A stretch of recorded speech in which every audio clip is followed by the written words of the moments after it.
Hey traders, what is up? It is August 3rd. It's about 10:30 in the morning. Guys, I'm just on the way to the office. Had a doctor's appointment this morning. Got my annual done. Everything is good and well. And guys, at the doctor's, if you can see on my screen right now, you can see that we're up about 1,800 bucks. So in this video that I've got for you, I'm going to explain how I did that, why I did that. And also, you don't have to be sitting in front of a computer to make these things happen, because I was just at the doctor's office and this happened while I was there. So check this out, guys. Here is we have upward prices and basically a flattening of the momentum on the RSI into a level. Okay, so when we got short, we were sure that the momentum was flattening into a good 4-hour drop, base drop. And if I go back to the 1 hour, you're going to see that in a little bit more clean. Give myself a little bit more time here. Zoom in. Oops. Oh, why isn't it zooming? Oh, I held it way past. Okay, so drop, base drop, big drop from again at 1,800 to basically down here, you know, big drop away. As we come up, what I would have really liked to seen is this continuing downward pressure on the RSI. However, we didn't see that. So I saw this kind of flattening out on the momentum as we kind of stage step into this. And so because of that, I have to be aggressive on my targets.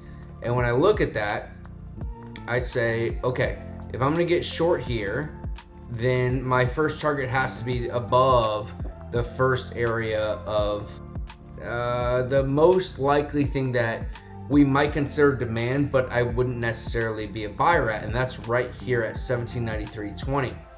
And so price came down and we hit that area, and that was about a $800 or $900 profit. And then what I have to do, because RSI is above 60, guys, we followed the rules here, okay? I love catching big movements, and you guys have seen that on some of the latest gasoline and some of the crude oil and some of the heating oil and some of the S&P trades lately. But what's more important to me is reducing risk. And so if we're gonna get into an area where RSI is above 60, I have to protect my profits. And guys, we got out on T1 here. Price bounced up and we moved our stop to break even, and we got out here at 1799.80. That was the final right here. So we got immediately out, and then price bounced back up and we got out on this red candle right here. Now price is falling down. That's fine and dandy. I'm not too worried about that. Still think I took a high probability trade. We have upward momentum in price. You can see in a 1 hour chart, we are in an uptrend. On a weekly chart, on a daily chart, we have created a new high. We're still trying to figure out whether or not we're going to create a new low or not, depending on what happens here in price.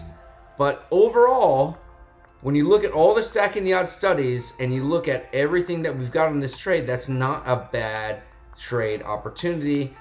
Reducing our risk, which means making sure we don't lose money on the trade, guys. Okay? Most people fail at that. Most people don't know that the number one rule of trading is don't lose money.